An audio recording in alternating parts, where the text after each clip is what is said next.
One. What is going on, everybody? Buzz Sports Talk is back with another episode. Guys, this past weekend of football was great for me. You know, now for my fellow comrades, I don't know if they can say the same. How you guys doing, man? Man, what's going on, y'all? It's your boy Shad in the building, man. I'm feeling quite disappointed. I'm going to allow Malia Yeah, to I ask the can't question. laugh too much because I'm not that far off behind you, really. I'm tired. Just, if you know some Steelers fans, just pray for us right now. And Commanders Losing fans is as well. something that we're not used to. I don't know. You should be familiar. I'm very I don't know. intimate of losing. That's crazy. Yeah. But hey, all I can do is smile, man. My Saints won. We finally won a game against the Seahawks. Look, I don't know if y'all watched that game, but Geno Smith looks like the real deal. Like, Yeah, he looks good. Definitely I is. don't think this is like just a placebo or like a couple games thing. He actually looks like he's going to Yeah. play like this for the rest of the season, which is very great to see. But we got to talk about some other games, you know. So just going down the line. Let's start out in London. Okay, the Packers played the Giants, and all of us picked the Packers to win that game. Yeah. And the Giants went into London and beat the Packers, man. Are the Giants for real? Like, The they're NFC looking East good. looks Now- good right now. It's looking a do. little competitive. I don't Now, know. what I can say about the Giants, I had to give their flowers. The culture change with Ryan Dobell, came from the Bills, came and changed this team, this Giants team. I can really say that Saquon Barkley has turned into one of the best running backs in the league today. He has already been when healthy. Yeah. And honestly, what I could say is that offense, that defense is really carrying the whole team. Ooh, okay. With I like that. Saquon, because they did have offensive weapons. Galladay is still injured, and Sterling Shepard still injured out as for the well. season. Out for the season. So that's really Kadarius going to Toney huge blow. hurt. So that defense is really carrying the load. So I give their flowers to the Giants, but Commanders, bro, I'm done with y'all. Yeah, man. I Why mean, he's like the Yeah, he snuck them in again. Hey, bro. Well, actually, it's the NFC East, so I'll give you that. Let's talk about your Commanders then, Rashad, since we keep sneaking them in there. Ron Rivera has some choice words to say about your quarterback. You know, basically putting the blame on him. So how do you feel about that? To me, I completely disagree. He definitely just recently apologized to Carson Wentz because this is a QB that literally, like, his stat-wise, he's fourth in passing, top 5 in touchdowns this season already. It's not completely on him. If you really watch the games on both sides of the football, you could clearly see what's going on. That really starts with Ron Rivera and Scott Turner. Going into the game against the Titans, time management was really terrible. It was a catch where with Cam Sims, he caught a ball that hit the ground, and he actually made a challenge call, but wasn't able to challenge. He shouldn't have challenged it because it was obvious that he didn't catch the ball. And that literally lost us a timeout into where we want to drive down the field. His time management was poorly. You have timeouts to use, and like far as using them, he didn't use them. And also Scott Turner, the offensive coordinator, that I've said continuously has not performed or set a good game plan for this offense.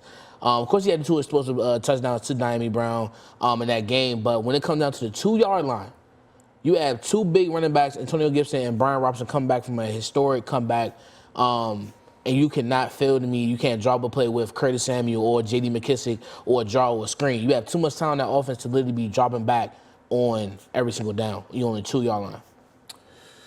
I don't know, man. Like, part of me wants to agree with Ron Rivera because I understand Carson Wentz is top 4 or whatever in passing yards, but to do that, you have to be like coming back into games a lot, and the Commanders have been doing that for one.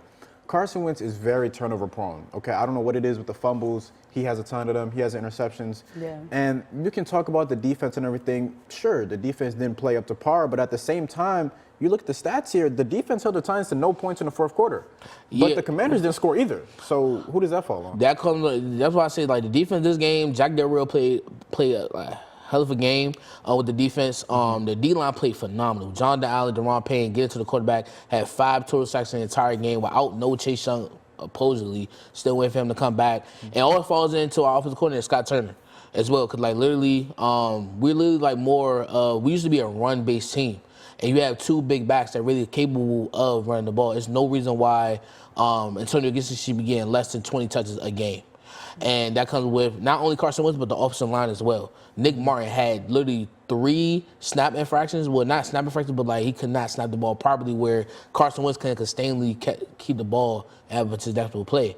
So it's not really all on Carson Wentz. Look at the inside factor. You have the offensive line, and you also have the offensive play call as well, because you're not going to be able to move the ball down the field if you're scheming to throw the ball behind the line of scrimmage. Definitely. I definitely agree with that. Malia, you know we got to get to you. Okay, your Steelers. What happened? I mean, I can't even say what happened. You guys did play the Bills, okay? So it's going to be a tough matchup either way. Yeah, Josh you have Allen, rookie Stephon quarterback. Diggs. Rookie quarterback, going against Super Bowl favorites. With a terrible offensive coordinator. Yeah. So it's like a plan for failure. But I will say there was something a little bit positive. I would say the first few drives that Kenny Pickett did have, you know, they looked pretty good, positive. We made it to the red zone. Yeah. And then once you get to the red zone, it's just like, what the heck? Like, what's going on here? But I don't know. This team makes me want to cry. Yeah. Well, Because like I said, the Steelers, like, I will say this, the Steelers, we're a team that's not used to losing. Okay. We always are above 500. So to start off like this, like to have a start like this is just like really frustrating. You have all the fans saying, fire this coach, fire this coach, fire this person, fire this person. Because like I said, we're just not used to losing. So we're just going to start pointing fingers. And I just think like everybody just needs to take a deep breath and like, it's okay. People do lose. It's okay. I feel like this is a transitional period right now for the Steelers. Like, yeah, we might have a losing season. I don't want that to happen personally. I want Tomlin to keep his streak, but it just might happen, you know, and especially with the injury to TJ Watt, because it seems like he is just the whole defense, really. Yeah. He's been saving them corners in the secondary. He's really been saving them because that was pitiful to watch. They put up 38 points. 38 points. 38. Yeah, it makes it. I remember one spotlight play that I did notice in that game with Minka Fitzpatrick. He literally, Stephon Diggs snatched the ball out of him for that touchdown. So, yeah, I mean, I can't put too much blame on him because he was playing hurt. He did play hurt, but it's like the pass rush is not there, and our secondaries aren't that good for there to be no pass rush. So TJ Watt's really been saving the secondary, but I don't know, we need to make some trades, pick up somebody, because it's not looking good. Like, it's not looking good. I'm at a loss of words, really. I just hope we could turn it around. we will see. But look, my Saints, we won. Okay, that was great. Like I said earlier, Geno had a game, but you know who else had a game? Taysom Hill. That's a real deal guy right there. He can do it all. Run the ball at tight end. He was taking, It's good kick to have a returns and utility stuff. player like Utility that. guys. Yeah, he's good. Those guys don't just grow on trees, man. Alvin That Kamara part. finally looked like Alvin Kamara, man. It was beautiful to see. Nearly 200 scrimmage yards. Chris Olave, prayers up to him. We hope he comes back soon from that concussion, but he was looking good too. All in all, it was a good game from both sides. Definitely some things to clean up on defense, but I'm gonna hold my further, comments on the Saints until after next week when we face the Bengals. Ooh, that should be a good game. That should be a good game. That's gonna If be a good Marshawn game. plays, if Marshawn Lattimore plays, we have to see. But aside from that, guys, there was a lot of other games that were very interesting. The Jets and the Dolphins played. Now, I understand the Dolphins were without their starting quarterback, but the Jets put up 40 points. That 40 makes of me them feel things. less bad about us About your losing loss. losing Hey, to man. them. The Jets look real good. They're 3-2, okay? And Yeah, the they're not Giants bad. are 4-1. This is the first time both New York teams have been over 500 since 2015. Wow. So they look to be turning things around over there. The Cowboys, another NFC East team, they beat the Super Bowl champions. I Rashad, called it. You gotta say. I called it. She did call I it. definitely called it. now with that, I can clearly say that the Rams have not been playing up to that Super Bowl caliber. They haven't. That They is true. haven't. That comes as like the first game of the season against the Bills. That was really a humbling game for them. That it's going to be a battle if they really want to make that repeat, or if they want to make that fight for the NFC. Because you can see you got teams like the Giants, you have teams like the Eagles, and you have even the Cowboys. Sadly, not my Commanders, but they still have competition to get towards the playoffs. They definitely do. Again, moving on to Sunday night, another team that was in the Super Bowl, the Bengals. They're 2-3, had a crushing loss to the Ravens. Every single one of their That was a close calls, game. have come down to the very Yes, last second. close So games. I Yeah, think their games are always they're close, always close, yeah. and I feel like that just falls on coaching. Zach Taylor, he kind of bought us some more years with that Super Bowl run. He has to go. I truly think he has to go, bro, because it's no way a team with this much talent with Joe Burrow yeah, and Jamar yeah. Chase, T. Higgins, who he didn't really play like that, but still Tyler Boyd, Joe Mixon, and you have that defense, you know, the pass rush with Trey Henderson, and their secondary has been playing really, really good, should be losing all these close games because close games always come down to one or two different play calls, and it's on the coach, honestly. It definitely is. Yep. But that's our segue into Monday night. Guys, okay, Malia got the pick right. I'll say she got the pick right. That's good for her. I'm going, you know, my man's Patrick Mahomes. He definitely did. He definitely hooped, man. Him and Definitely. Travis Kelce were very, Yeah. very good. With that performance, coming down 17-0 to a division rival, Oakland Raiders, was only a type of game that a Patrick Mahomes could have. Now, guys, Patrick Mahomes, Josh Allen, Justin Herbert, those guys are like the three best quarterbacks in the league. Lamar, too. I want to add him in there as well. Does this game solidify Patrick Mahomes as the best quarterback in the league, or do we think someone else has that title? I don't think that game specifically, but I just think like all his play up to now. Okay. He's just that guy. Yeah. Like, I don't know. Him and Josh Allen to me are like the 1 and future 2. of the NFL right now. Like, they're so fun to watch. Always pulling out some type of trick. And even Lamar Jackson too, I'll put him up in the conversation. But yeah, they're just so fun to watch, always pulling out these tricks. Like, Patrick Mahomes will always make some plays, and we'll be like, what? Like, what did he learn to do that at? Definitely, yeah. Like, he's a highlight reel, human highlight reel. And I can truly say, like, what feed off what Malia just said, Josh Allen, Patrick Mahomes is really hard to pick because those are two Yeah. dynamic quarterbacks that literally has played the best. And we've seen them play the last playoffs. But I'm going to have to go with Josh Allen. For me, he's shown me over this whole year, especially in that Steelers game, that offense is so explosive. I would say this, that to have a game like that against the Steelers defense doesn't really Okay, say much. And I know I'm a Steelers If fan, you but wanna to go- say that, I'm just... If you want to go there, we could go towards the first game of the season against the Rams on how that offense has been. And Josh Allen is going to be Josh Allen. You know what I'm saying? And, like, that's a quarterback I see that's really in the MVP race with Patrick Mahomes. Because they're both, like, neck and neck.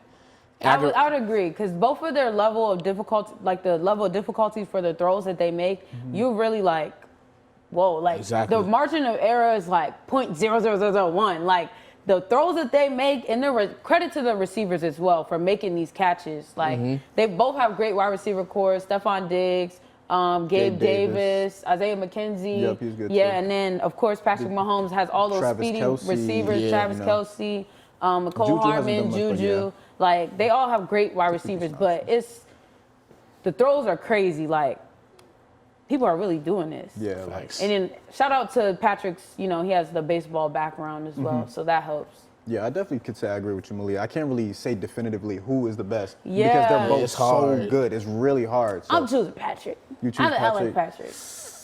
I'm going Maybe with I'm a Josh. little biased because Josh Allen just whooped the crap out of my team. But Patrick Mahomes, he's proven that he can do it without his, like, he Tyreek, do it yeah. without Tyreek. Yep. But then you still have Travis Kelce, though, so I mean. I don't know. I think I'm gonna stick with Patrick for right now, just because, like you said, he's been doing it in the past. He's a champion. He's an MVP and stuff like that. That could definitely change by the end of this season. And he has the ring, Yeah. too. He has the ring Yep. to it, So we'll for see what now. happens. For now. For now. But you they're know, Josh Allen for gonna sure do- they're the future They're of the 1 and 2. NFL, for sure. I would say I wouldn't even say I'd put 1 and 2. Lamar up there, They're too. like- I'd say 1A and 1B. They're the new Tom Brady and Peyton Manning era. Yeah, Okay. How can I put it? definitely. Okay, You yeah. definitely say that. I hope Yeah. these two meet in the playoffs, man. That's gonna be. Yeah, such I need a fun game to rematch, watch. I Yeah, for definitely need a sure. rematch. That's gonna be They an actually play electrifying this game. week. Do they? Oh yeah, They do play play this week. Yep. That's the That game should of have the been week. the Game of the week. Sunday night game. But Yeah, I but think you know, it's- I don't know what the NFL does with the scheduling. Yeah. It never terrible. makes sense. It is what That it should have is. been. That should It have never been makes Sunday sense. night. Last week we was At watching least the Thursday night. Broncos and the Colts on Thursday. Like, That was the game of. come on, bro. Like, what are we That doing? was man? torture. All right, guys. So we've been talking a lot about Patrick Mahomes, Josh Allen, two of the best young quarterbacks and quarterbacks in general. But what about the defensive side of the ball? You know, there's a lot of young studs out there in the league, and we want to highlight a couple of them. So, guys, I want to pose the question, okay? We have these young studs that you'd like to build your team around, okay? Of course. The first player is Michael Parsons. The next player is Nick Bosa. And third, we have TJ Watt. Of those three, Which one are you guys choosing to build your team around? Rashad, I want to start with you. All right, for my pick, I'm gonna have to go with Micah Parsons and the Dallas Cowboys. For me personally, I said this literally his rookie season. He's shown me he could be an elite defender on his Dallas defense, and like this year, averaging almost 1 sack every game, going into week 6 with a total of 6 sacks. He has shown me he could be an elite defender on his Dallas defense, even for the league. I can see him going to the Pro Bowl yet again in his second season, and he's going to grow from there because he literally became like Dallas' dominant defensive player with DeMarcus Lawrence. So I'm going to go with Micah Parsons. Yeah, I'll definitely have to agree with Rashad on this one. Michael Parsons, he's definitely an explosive player. Every time he lines up on the field, he's just ready. He's ready to make a play, he's a human highlight reel. Sorry, I hate to use it again, but he's just ready to play. Like 6 sacks on the season, leading linebackers, middle linebackers. Yes. And sacks, excuse me. Yeah, he's that guy for real. I love watching him play. He's an exciting player to watch. Okay. You guys' answer were good. Michael Parsons, of course, he's very explosive. But for me, I have to go TJ Watt. I'm sorry. I feel like TJ Watt is the best pass rusher in the NFL. I agree. Last season almost broke the record for most sacks in a season, which is insane. And people like to talk, he had 17 games. He only played in 15. So nobody really talks about that. A guy who has steadily always been available. He's missed, 1, 2, 3 games in his career prior to this season and everything. In 5.5 years, he already has 73 sacks. And these aren't just, stat watching. No, these are like legitimate sacks. Like he is the best. He's the best pass rusher in the league. And we see the Steelers defense with and without him. It's not a coincidence that they lose all these one games. game without him. So I'm sorry. I have to go with TJ Watt until someone uncrowns him. It can be Michael Parsons. It definitely could be. But for right now, I'm sticking with The TJ thing Watt. is, though, key word, we haven't won a game without him. Yeah. So, we're 0-5, 0-6 now. The injuries is an issue. That's the reason why I didn't choose TJ Watt, because that's my guy. Literally, that's my guy. I got a TJ Watt jersey, like one of my favorite players to watch on the team. But he's just injured too much. He plays too hard. And I know that's a crazy statement to say, but when you watch him play, he does a lot. Like, he does too much. He puts his body on the line for the game, which is a little scary to me. So that's why I didn't choose him, and he's missed a lot of games due to these injuries. And and then when he does get injured, he tries to go back into the game. Like, he's very passionate, and I know coaches want that, but you also want to preserve your player too for like the playoffs and future, the rest of the season. So that's why I wouldn't choose him. I do love him though. That's my fave on the Steelers. Yeah, TJ Watt's a monster, man. I'm I'm about to agree on that. 23 tackles for loss. He's a monster for real. Like, no question about it. And like you said, when you watch the Steelers play, you're literally like, dang, he was the whole Steelers defense. Because without him, it's just like, this is boring. This is so boring to watch. Definitely. All right, we just talked about, the defensive players. We talked about the offensive players. So now let's group it together, finally, all right? And now we're going at an age category. 27 and under, so we can't talk about TJ Watt anymore, unfortunately. But guys, Malia, and I want to start with you for this time, okay? Like I said, there's a lot of young talent, a lot of youngsters. Like, the NFL is in great hands for the next 10 to 15 years.